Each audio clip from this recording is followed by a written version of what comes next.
This is the Level Up Lifestyle Podcast, where we dive deep into conversations that matter for today's leaders and growth seekers. In today's episode, Rebekah sits down with agency owner Travis Wilson.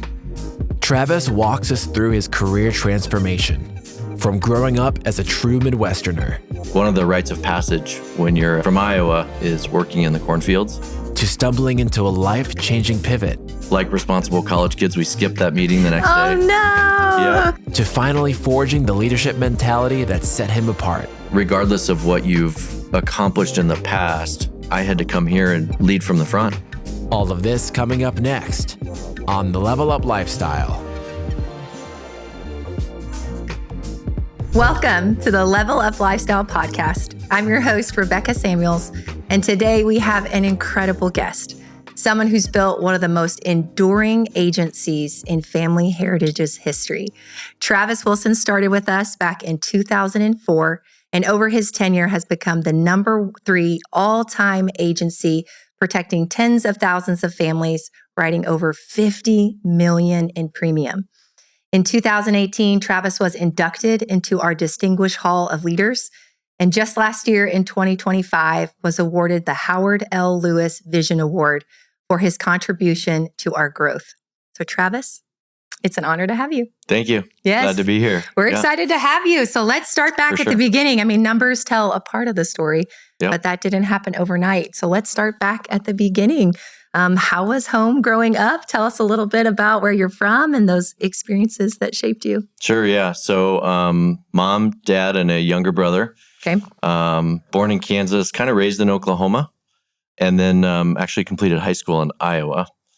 Oh, wow. So, okay. That's a lot of different states really quickly. Why were we moving, or what was that all about? Yeah, we moved. Dad worked in corporate America, the old yellow moving company, Ryder Truck Rental. And so in order for him to kind of go through their career track, if I may, he had to basically move in order to be, had to be transferred in order to be, upwardly mobile in his career. So, yeah. So moving a lot as a young man or a child, I'm assuming at that point, what does that form in you? What was that like? What were you having to overcome and develop? Yeah, I've reflected on that quite a bit over the years because that has been the case for sort of me and my family. We haven't moved around a lot. But I look back with a positive kind of view on that. I think, it allowed me to develop friendships quickly, or I guess it required me to, develop friendships quickly.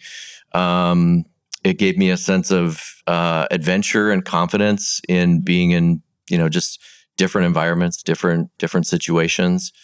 I was an athlete, and so that was kind of my in, so to speak, on each of the moves was, I would join a team, and basically those were my initial best friends and buddies, and that's kind of how I, got connected in those new communities. So okay. And did you have a sport that was yours, or did you try them all?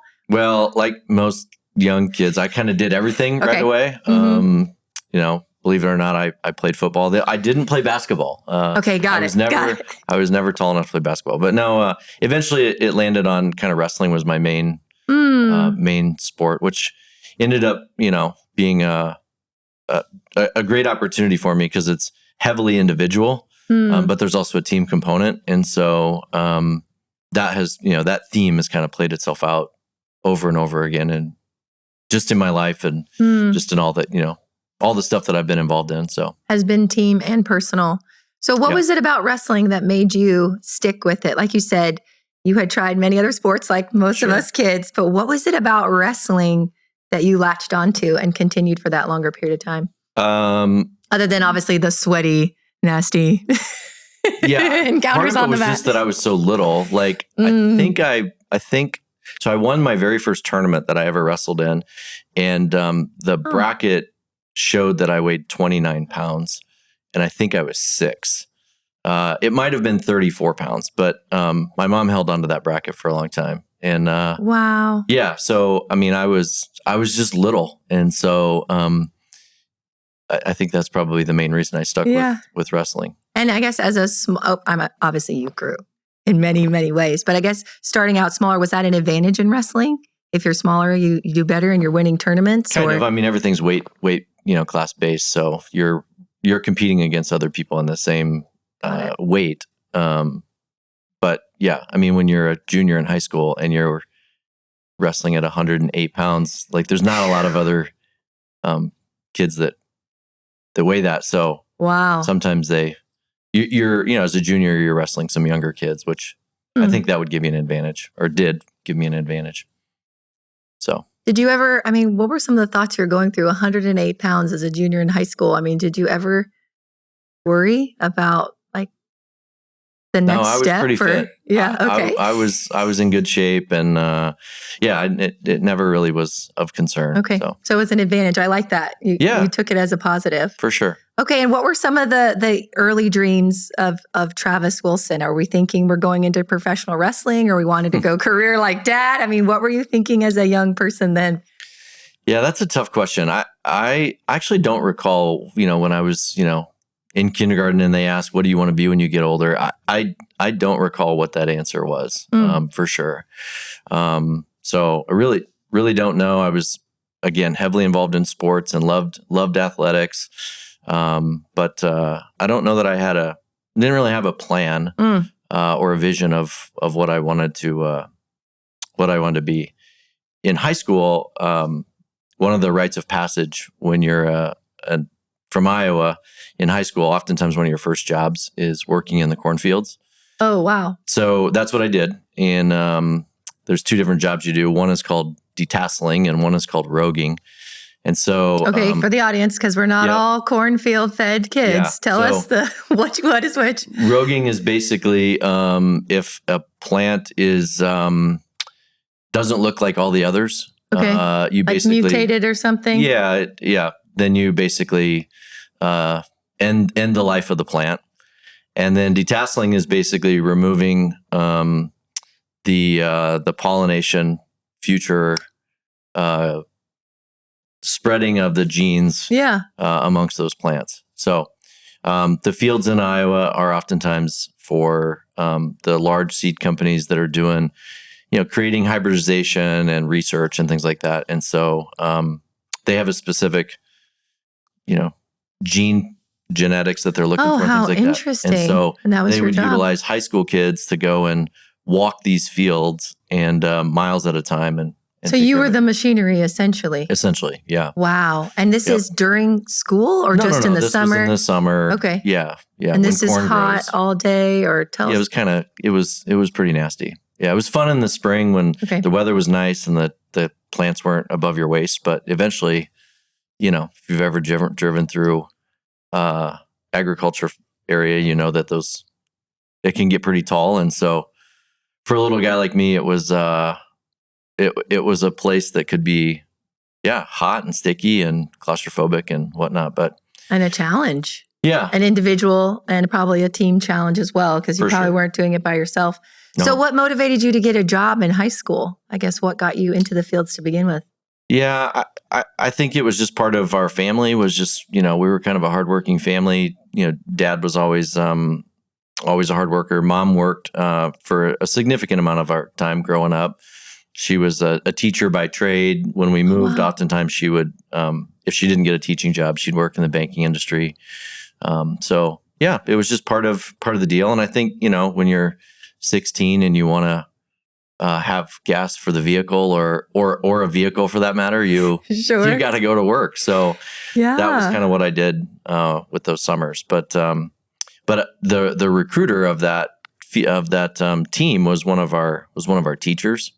Got it. Yeah. Okay. And because they were probably working in the summer too as a teacher, right? Correct. They had a summer gig, and so whether it was building decks or running a crew of cornfield students, that's what they did. So that was my first job. But that led me to sort of an entrepreneurial opportunity as well. Yeah, I guess speak to that. So you're in high school, you're learning this trade in the fields, right? Putting in the sweaty time to have gas in your car or to go get that ice cream cone or whatever it is in the summer you're wanting to do. Are there any lessons you learned from those fields that you took into that next step? Because it sounds like you got a taste of something maybe that you wanted more of or maybe less of. Yeah, Less fields, more. Yeah, for sure. I don't know that they were lessons that I learned then, but in reflection, I definitely did. I learned that I didn't fully appreciate and I wasn't that good at being an employee or taking instruction from others. And so myself and two other buddies going into our sophomore summer decided we would approach that teacher and ask if we could lead a crew. Got it. And then recruit our own team. And he would typically that teacher would take the more conventional jobs from the seed companies, but there were always fields or opportunities that people just wouldn't take. And so those seed companies needed to find somebody that was still going to do that work in those kind of obscure, areas or remote areas or whatever. So that was your opportunity. That was our opportunity. We found two people that could drive, that were old enough to drive. And we recruited a team and we signed some contracts with big seed companies. Holy moly. Okay. Off we went with our own little entrepreneur thing. But that kind of opened my eyes to, whatever, being a boss for yourself and whatnot. Because I hadn't known that, right? Dad grew up and he worked in corporate America, and mom always worked for a local school district or a bank. But I think it skipped a generation because I have, my grandparents were, farmers and entrepreneurs. And so I was kind of drawn to that, independence, so to speak. Was there a certain experience or interaction that made you realize, oh, wow, I don't want to be an employee, or to even have that realization that you could be a boss?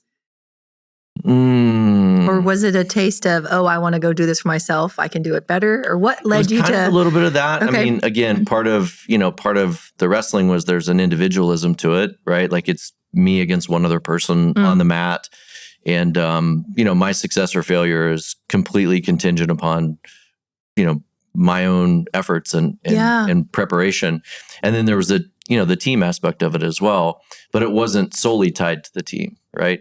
Like when I played baseball or when I played football, I might have a great game, but if the team loses, then there's a significant amount of the identity that comes with that. So, picking through that. And then I think also, that teacher would really take anyone. Got it. Okay. Right. That was willing to do it. And so I found that I got to kind of choose my partners, choose my friends, choose the people that were with me, versus being put on a team that I didn't have much influence or choice over. And, that's played itself out. Time and time again. So you like picking your team. Yeah. Well, yeah, I like to have influence on who's on the team for sure. That's right. I don't like to be told what team I'm on. And then there you go. So definitely, that, so it sounds like you were developing what you knew you wanted, maybe without knowing then that that's where you were going. For sure. Yeah. Wow. So how many summers of how many fields here? I mean, it sounds like you started in high school. Did you do this all the way through college or? No. Okay. So it was just high school. It was just that after sophomore, junior and senior years. So yeah, it was just a high school thing. And then we all went to college, went off to college. Okay. So I know you said you didn't have a vision as a younger person, but did you have more of a vision or a plan or a dream going to college? Or are you still just making your way, figuring it out? Kind of. So I guess I chose to go to college based upon the fact that I loved sports and athletics. Okay. And I was relatively a good student. So I went to school up in Minnesota. So I kept the migration theme alive. But you probably weren't afraid of moving at that point. It was so familiar. Not a big deal and pretty normal. And there were a handful of buddies from my high school that were going to the place that I was going to college. But I went for athletic training and sports medicine. And so, that was just to continue. I knew I wasn't going to compete in athletics anymore, but I wanted to still be involved in the industry to some degree. And take advantage of, just being a good student and caring about how my body works and how other people's body works and things like that. So anyway, that's what led me to Minnesota State Mankato. There you go. Yep. Okay, so you make it to college, you're doing a degree, and at this point, you're full on going to stay in athletics. Yep. You're not thinking you're going to run your own business, not going back to Iowa to farm. Then what happened? Yeah, so I actually went back to Iowa after my freshman year. Okay. And Decided college wasn't for you, or no, just for the summer. Got Just it. Summer. Okay. Yeah, went back after the school. I'm on year. the train. I'm back with you. Okay. Good. Yep. After the school year's over, went back to Iowa for the summer. Okay. Lived with mom and dad and worked with. Got a job doing some factory work with a friend of mine. A friend of mine's dad ran a factory, and basically doubled down and reiterated the fact that I wasn't an amazing employee, and that wasn't where I was supposed to spend my vocational life moving forward. So, I was. It was good to have returned back home and lived with mom and dad for that summer to also reinforce the fact that it was time for me to not be in their house anymore. It was good for me to be back with that group of high school friends to reinforce the fact that it's time to move on. There's a new, there's a new group of people, new direction for where you're going. So, and is that kind of when you figured out you were wired differently? Going back home and seeing you weren't the same, going back to the house, seeing you weren't the same. And when did you kind of figure out, like, I'm not going to have the traditional job and the traditional path here? Probably after that, because when I got back to school that fall, the deal with my mom and dad was always that that they would pay while I was in college. They would pay for my room and board, my house and my food, as long as I paid for the educational portion of it. And so I could have lived at home and gone to Iowa State, for example, and just made the commute every day, and then I would have been eating from their refrigerator and tapping their gas dollars and whatnot, and then got my education there. But I opted to go to Minnesota, and so I had to pay for school. So then that fall, after my freshman year, is when I got called. Actually, a roommate of mine got called for a random, just crazy summer job, and we were supposed to meet this guy on campus to hear about this opportunity. Okay. It was October, and not too many people were thinking about internships at that point, summer jobs, but I was, because I had come back from, I'd just been at home that past summer, and it was a miserable. Well, it was a not fun summer. I won't say it was miserable, but I knew I didn't want to do that again, right? And so I had to find something that was going to be different. Had to find something that was going to help me pay for school, and so on and so forth. So, we got a phone call in our dorm, and my roommate said he would attend this meeting. And when he hung up the phone, I was like, "What was that all about?" And he's like, "Well, I'm going to this meeting about the summer job. Do you want to go with me tomorrow?" And I said, "Sure," right? Because he knew what I had experienced as well. Okay, we were from the same hometown in Iowa, and like responsible college kids, we skipped that meeting the next day. Oh no! Yep. Okay. Yep. But whatever. In perfect providence, we were. The guy called my roommate back the next day and was like, "Hey, I had you committed to this meeting. Didn't see you there. What happened?" My roommate was like, "Oh, I'm sorry." He hung up with me, and he's like, "We missed that today. Do you want to go again tomorrow?" And I was like, "Yep." And the long and the short of it is, I was the only one that showed up to that meeting, and you were the only person. The only one. Yep. Wow. Even your roommate didn't go again. Once again, he did not go. Yep. Okay. And that's where I got hired to work with the Southwestern company in Nashville, Tennessee. So what's coming up for you there?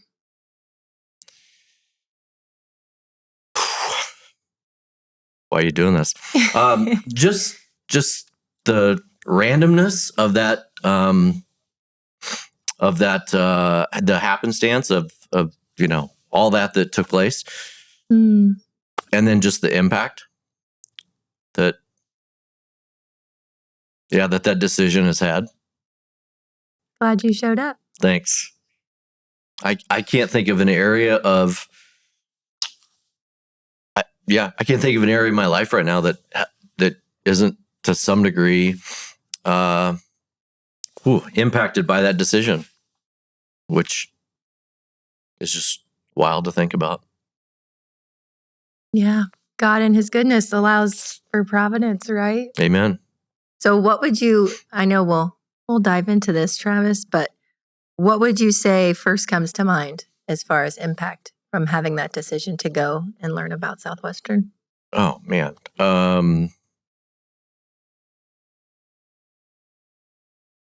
Yeah, I mean, all of it, right? Like that's where I met my wife. That's, I mean, ultimately what led me to, Family Heritage and, just, yeah, It's hard to put into words. Yeah. I have a son that's participating in that program. I have a, daughter that's now a part of Family Heritage. So it's like literally my whole, my largest sphere of friends and people that I still, connect with and hang out with outside of even our Family Heritage business is still very well tied to, that happenstance of, circumstances that led to me sitting in a basement in Mankato, Minnesota, listening to some, hour-long pitch in October about a summer job that I said yes to. So pretty wild. Pretty wild. Yeah. So tell us a little bit about that first summer, because from October to May, before school starts, a lot happens. But lots of prep. But you stayed committed and you went out. Yeah, and it was great. I was in Pennsylvania and a great summer and had, great roommates and was successful. And again, kind of reinforced the fact that that I am better off if,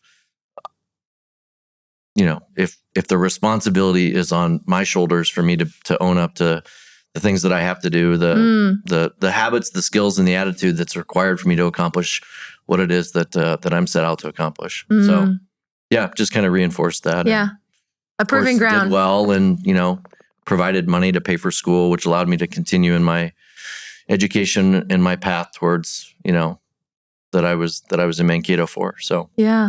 And how many summers did you end up doing that internship? I was there for a total of 11 years.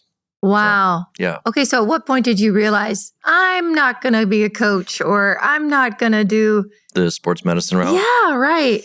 Yeah, so when did you realize this sales, this entrepreneurship thing, this is my thing? Yeah, I don't remember what year it was, but it must have been as I was graduating school because I had to take a certification exam for sports medicine and athletic training. Wow. And I actually had to do that like halfway through the summer. Wild. I had to retake it. I took a certification exam before the school year ended, and then I retook it halfway through the summer. Because we didn't do so good the first time, or well, because I wanted to improve. How about that? Okay, great. Yeah, I wanted. And then to just improve. For the audience, doing this in the middle of summer is pretty unique, right? For that internship, you're working 80, 90 hours a week. Yeah, you're trying to be locked in for 13 weeks, and to any disruption at all is a little frowned upon. Let's just say it that way. Got it. And so, so I retook that test and ultimately became certified as a athletic trainer and sports medicine. And then when that summer concluded, all my colleagues, I guess, and my athletic training colleagues, they were either going off to graduate school or going off to, start their jobs and so on and so forth. And a couple things just clicked. One was they were either going to go on and spend more money to get more educated to maybe experience an upgrade in a job down the road. Yeah, hopefully get a team or hopefully get a... Yeah, and by that point I was a little burnt out on school. I was a little kind of done with school. Or the rest of them were going and taking entry-level jobs at, pay that was less than what I had just made in the summer. Oh, got it. And it wasn't all about money, but I was kind of like, wait a minute, my time has a value. And I had sort of started to come to grips with the fact of what maybe the value of my time was. And so I was approached by my mentor in the business, and they just said, well, hey, what if you did this full time for the year and you worked at learning to recruit and leadership and development. And And when is this? 1999? Where are we in the world here? Yeah, we're in Minnesota. So this would have been in the fall of 1996. Okay, so that's when you pushed your chips in and you just went all in. I moved to the Twin Cities in January of 1997 and said, okay, so this is what I'm going to do. So then I jumped in and basically became a full-time recruiter for that organization and did that and worked my way through their career path, basically. That's a boot camp for recruiting, for developing. For all of it. Again, all the things that, make the family heritage business amazing and unique and awesome. But it is it was a launch pad for that for sure. Yeah. What are some of the lessons or the skills or the character that you developed back in the late 90s that you've still taken with you? I think about that first time being a full-time recruiter, right? New campus, new school, starting over. What were some of the things you had to develop in yourself or your faith to do that full-time? That's a long list of stuff that, successful people form the habit of doing things that failures don't like to do, that, action overcomes, emotion and fear, that, relationships matter. People first, yeah. Yep. Just, that again, if I was a part of a team, but if they weren't contributing, that didn't necessarily change my results. I had a couple roommates that were, in quotes, doing the same thing I was doing, and yet they weren't. Right. Got it. So they were. Yeah, it was just an excuse. But that's familiar for you, right? You're on the team, but you're different. You're in the fields, but you're different. Correct. You're in this program, but you're paying for there you are, Travis, once again, on the team, teams. But yep, doing it of your own willpower and your strength. Yep.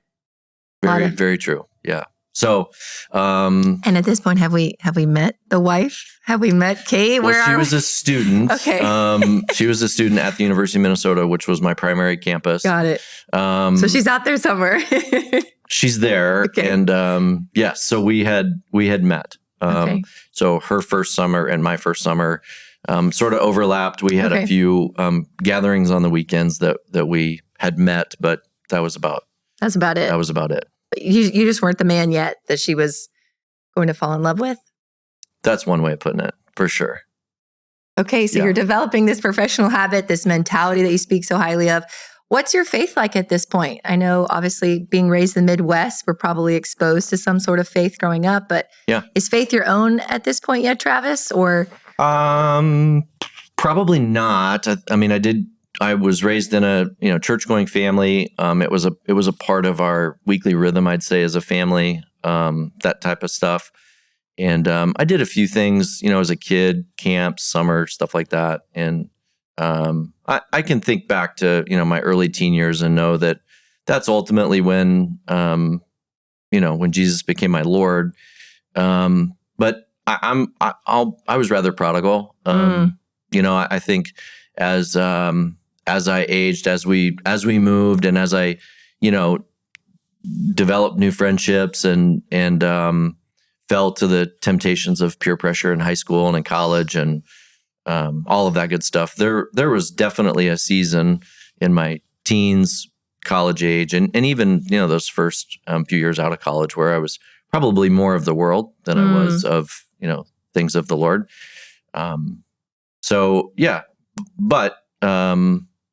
I always knew that you were going to come back home. Yeah, that for sure, that I was going to come back home. Yeah. Wow. So it sounds like we're kind of coming to head professionally, personally. The future wife is on the outskirts, but she's there. So what happened to kind of bring it all together? Was there a dissatisfaction with your career that made you start looking to build something else? Or kind of talk to me through how you found family heritage. Sure. Were there certain things you had to learn first before you? Yeah, I'm so curious. So my wife, Kate, and I started dating while we were both still at Southwestern. She actually left, went and took a job in the career world. Ironically, came back to Southwestern. And at this point, then we were for sure dating, and there was a future for us.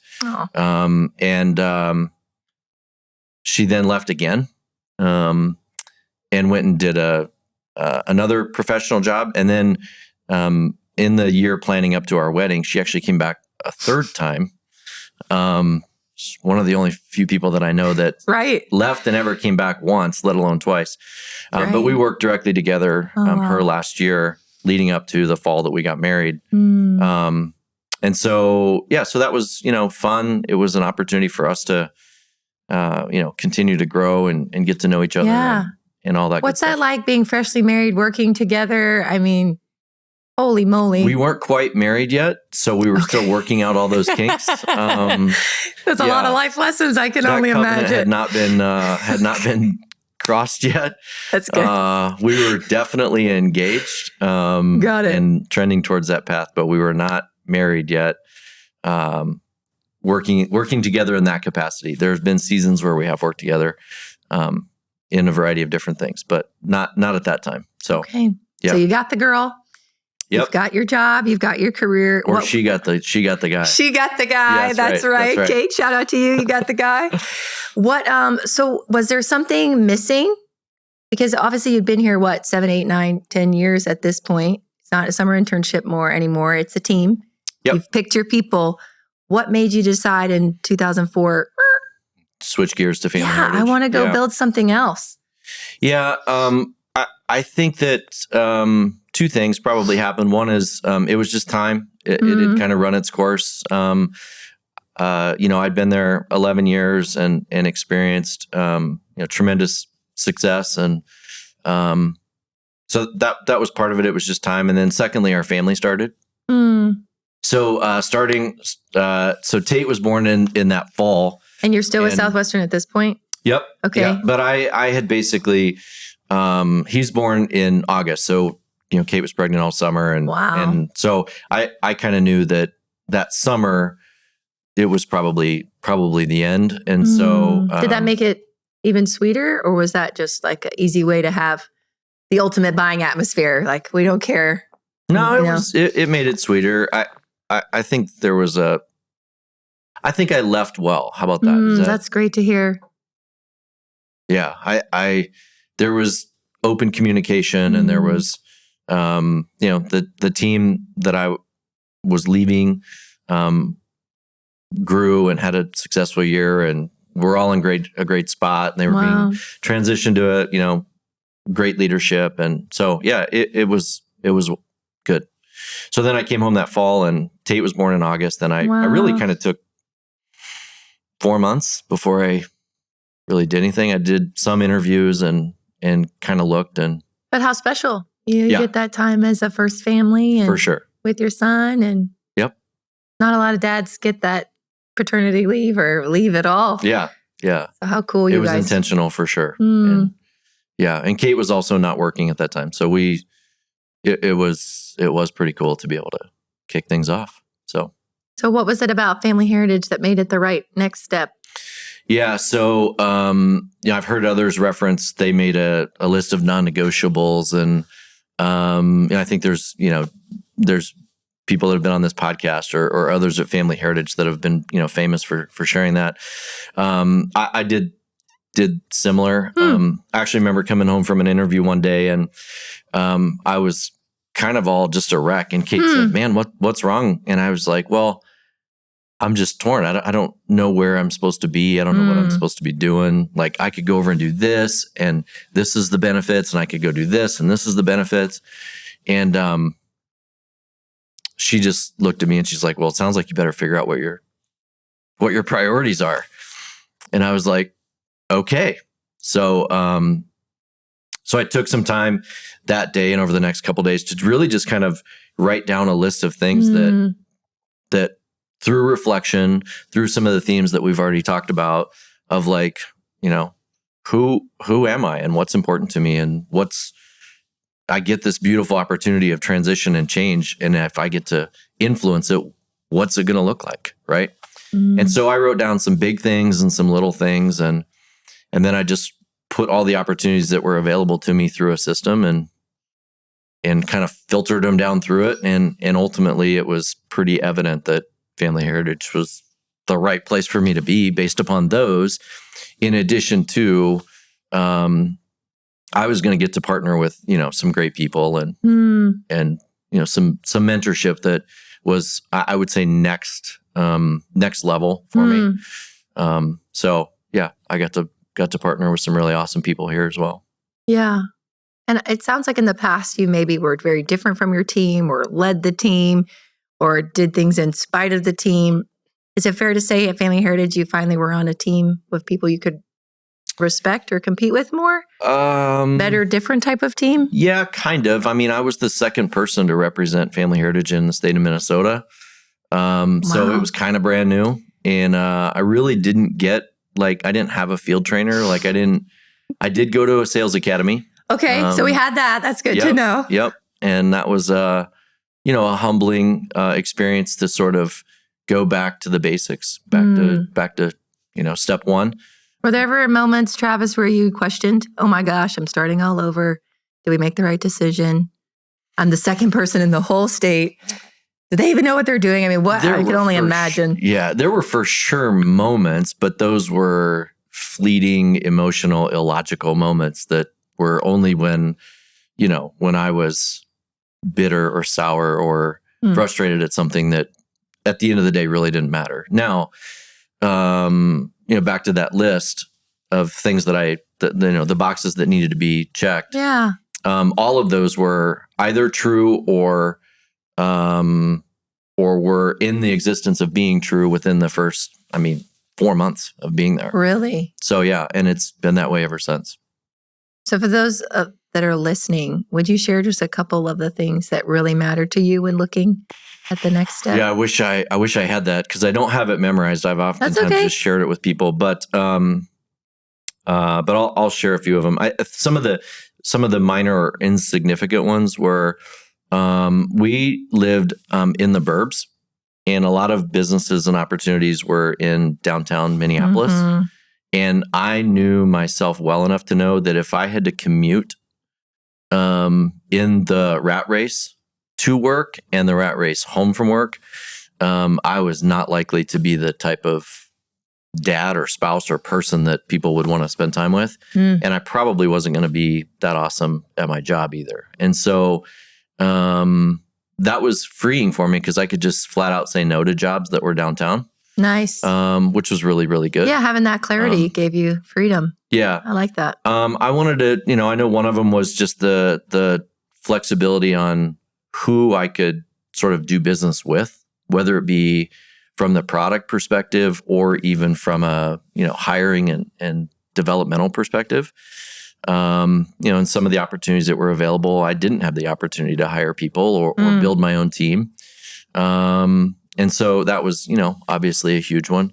What I didn't know at the time was, I would have to travel, 4 states over to sell policies if I wanted to get out of Minnesota. But right. But again, I think Kate knew that because it was music to her ears because I had to stay in Minnesota, which, with a young family was precious to us because I was gone a lot, in my previous role. I was states away and gone weeks at a time. And so this allowed me to not travel, I guess, as much. And how many babies are there at this point? Just one. Just still one. Okay. Starting, yep. It wasn't long before there were 2, but there was just one. Okay. Yeah. So the commute, the product, the team. Yeah. And really the whole experience. And just the overall opportunity. I mean, again, I was very successful at my previous role, but I also felt at times that I was just a highly compensated employee and I wasn't really building something for myself. And so, the concept, the idea of sell something once and get paid on it forever just really made a ton of sense to me. And so, of course, the idea of renewals made sense. The idea of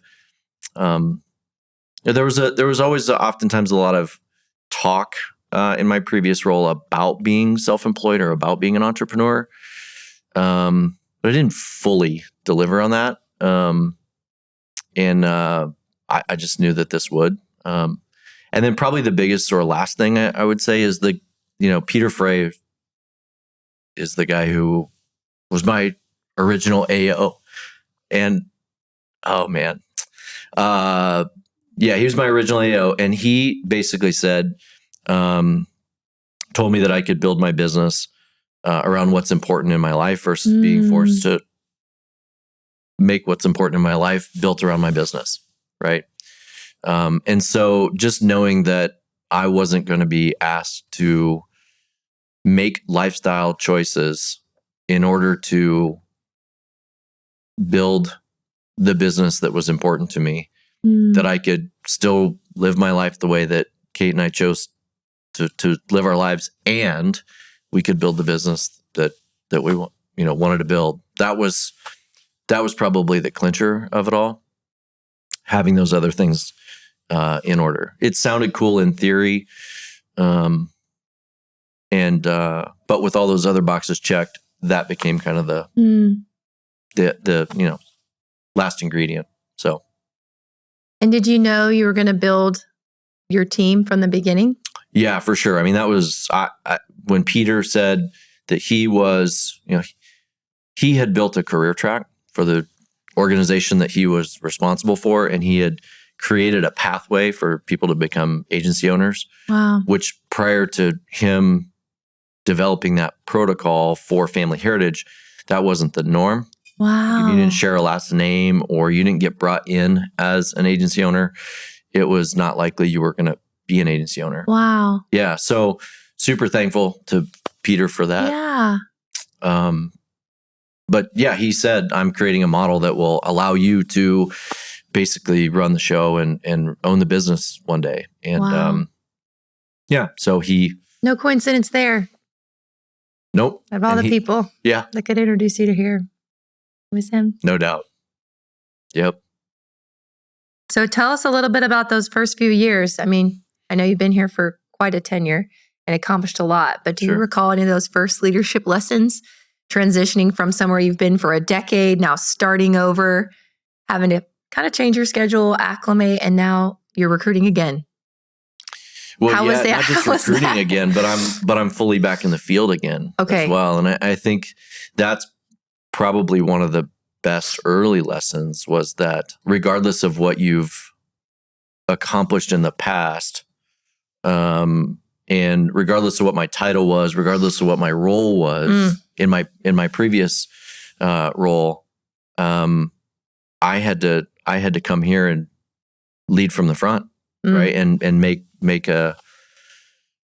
remake a name, remake a history, remake a pathway, right? And so that was great. So it was, so I jumped right back in the field, and that was a primary focus for me, was out protecting families and, making a difference in those lives. That I had to reconvict myself on the importance and value of our product. I had to reconvict myself on, what it was like when that first claimant came through. And do you remember some of those early claims? I mean, what was that like? Absolutely. I remember loads of them. Any come to mind that you'd share with us? Yeah. I mean, we were on a train moor in North Dakota, and I was working with a business based out of the Twin Cities. It was a transportation and trucking company. Ironically, still from my past as well, that was a niche that I was really good in. The trucks. Having worked, my dad worked in that industry. So again, a lot of things comes full circle, no doubt. And I met a particular employee. It was super late night. I met him at a truck stop because that was just where he was going. That's his job. That was his deal. And got him signed up on a cancer plan. And about a year later, it was a 6-figure claim that he was dealing with. Both my mother-in-law and father-in-law passed away from cancer. Yep. I'm sorry. Thanks. Yep. But thankfully they were policyholders. So I had that experience about how, the dollars that come in don't, never replace the lost individual, right? But can change maybe their, just their quality of life as they go through that battle. So that was awesome, and to know that they were, protected, and that was a big mountain to climb, was, mixing business with family and Yeah. How all do you that good stuff. decide to do that? I think for a lot of people in our business, that's daunting. Yeah. I would say for me, initially, it was out of necessity. Like, Okay. I was maybe so rusty in the field that I kind of had to go back to people that would listen to me Okay. in order to get I love that you shared protected. this. Okay, Absolutely. that's great. Okay. Hey, warm market. Start with friends and families, guys. I mean, there's some value in it. I think also, though, that it was part of my learning curve was to sit down with people that would actually open up about what their situations were, and open up about their family, and open up about their insurance status and all, just their benefits and all that good stuff. It was really educational to me. Because again, I didn't have a field trainer. It was kind of like, just get out there and, I knew how to go knock on a door and approach somebody. But beyond that, it was like, I knew kind of the steps to the cycle of the sale. But it was, it was a different product. It wasn't something that was sold on enthusiasm and personality. It was more about connecting with people and listening and stories and things like that. So, necessity, developmental growth, and then just really kind of conviction. At the end of the day, I kind of came to the conclusion that if the product was good enough for me to go and pitch to strangers, then darn well, it better be good enough for me to talk to people that I care about, right? And if it's not, then what am I really doing, right? So that was a big part of that early kind of me in the field conviction of just get people protected, which then led to helping me with all the rest of it, training people properly and recruiting people and attracting people to the business. And you've had decades of that, Travis. You've had decades, not to, give you years that aren't yours, decades of experience. Yeah. But what has kept you, I don't know if I don't like the word motivated, but what has kept you inspired and grounded and here? Because it's not just about that one policy anymore, right? What has kept you here and leading from the front and staying at the front? Sure. Great question. And honestly, I think that I think two things come to mind. One is that that this is where I was. This is just where I'm supposed to be. Yeah, I did the due diligence before I accepted the opportunity to come here. I knew that there was a certain set of parameters and boxes that need to be checked. And again, those were all true within 4 months, and they've been true now for 23 years, right? So I value and really covet kind of loyalty and just consistency. And so it'd be silly for me to consider other options when all the things that I came here for are have been available and on the menu from day one and are always available, right? So yeah, that's been a massive part of it, is that this is just this has always been what I thought it was going to be. And so therefore there's a responsibility that I have to keep doing it well, share it with others. Yes. And allow, give others the opportunity to have that same sort of lived experience that I've had. Like if it checked my boxes and it's been true for me, and I can find people that have similar boxes, then it can be true for them. And so that's been I would say a big part of, ultimately what's kept me here. I think another big part of it was just, kind of figuring out what the mission really is. And just recognizing that, that accomplishing great things and earning awards and being given titles before and after your name and all of those things are great, and success is great. But that significance is maybe more important. And so, so just digging into what the significance of me being here is, and just living through personally defined definitions of this is significant to me, this is significant to our family, this is significant to our household, this is significant to my community. Yes. And just taking full advantage of an opportunity that allows me to live a life of just straight up significant. Yeah, significance. So, yeah. Thanks for sharing that. For sure.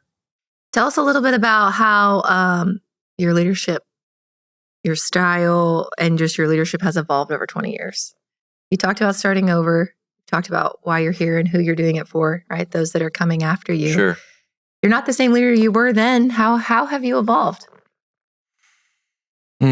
That is, I don't know that I'm the right person to ask that question to. You're like, I'm the same, and that's what works. No. No? I know that I'm different. Identifying where I'm different. I want to be not conjecture too much, but I think that others would say, and I would agree that that I've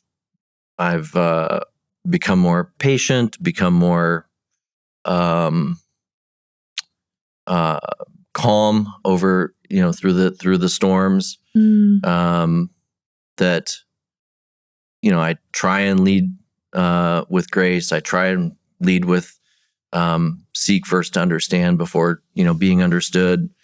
That I take many of the lessons along the way of things that I didn't appreciate that others either were or were not doing for me. And I try and, change that as to how I'm impacting and leading others. I also fully understand that I haven't been perfect. So, there's a great part of just humility and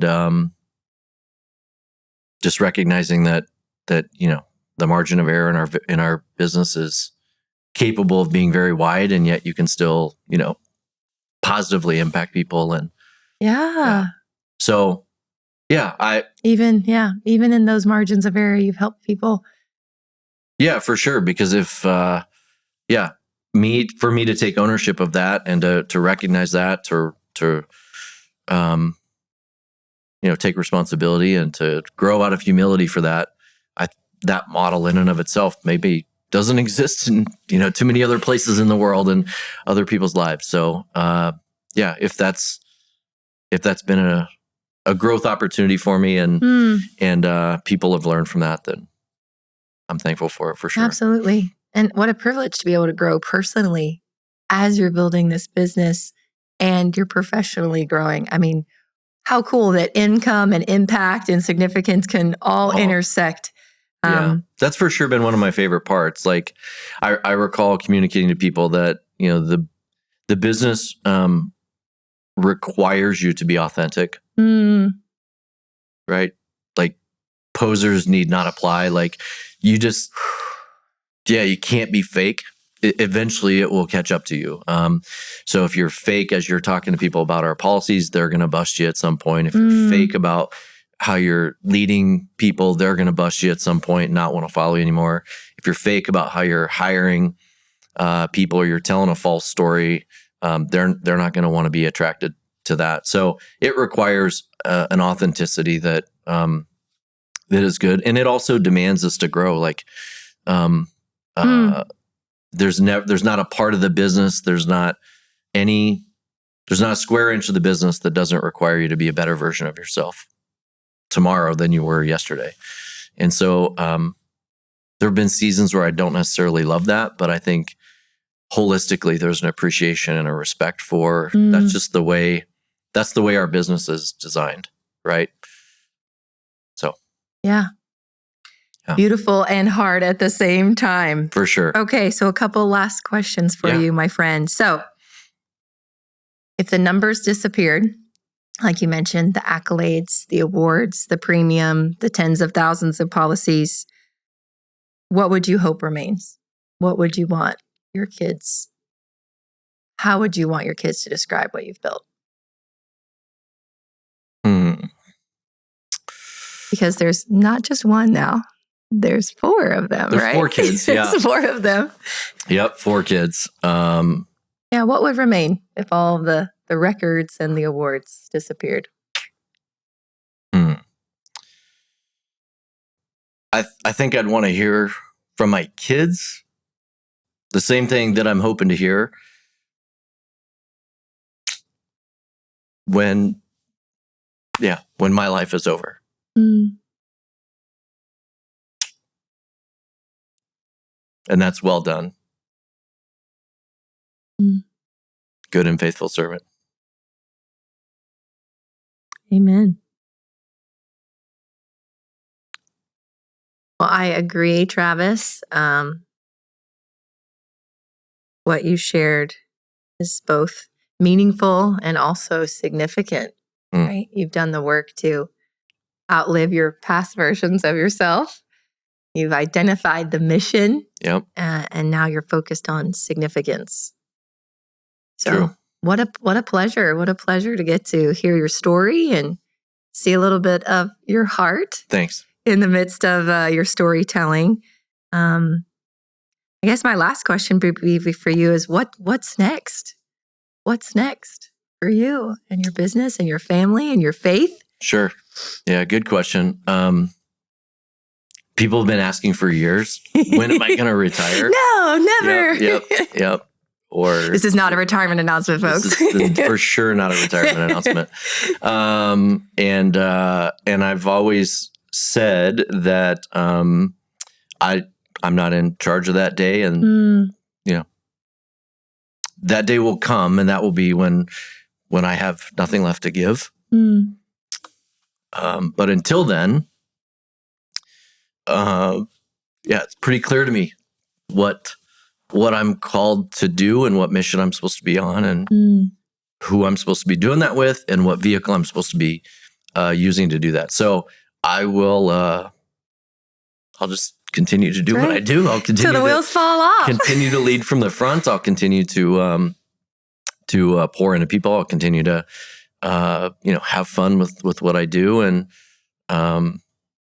we'll see. But maybe there's future generations of Wilsons that'll continue to impact the business. And, that's right. No pressure. No pressure. Yep. She's here. She's doing great.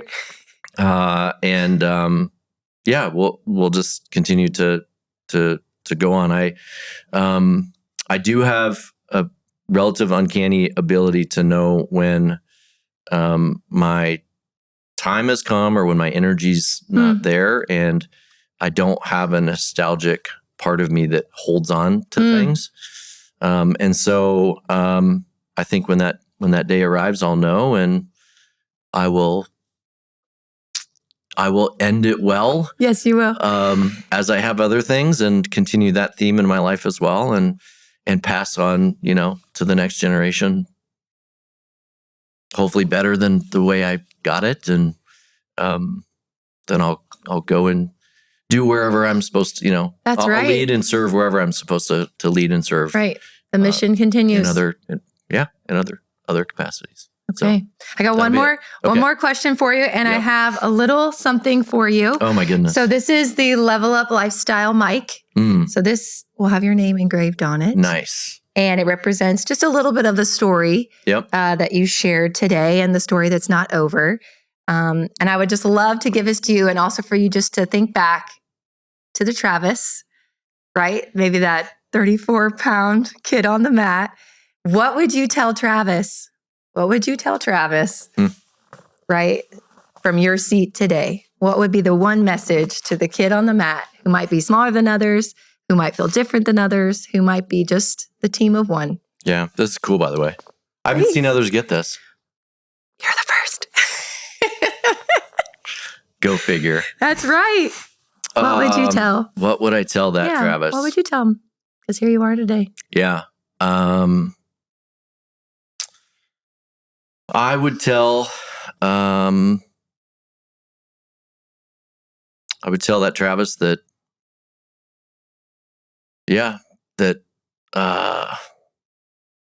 life is a journey, and that that there's a mission, there's a calling on you.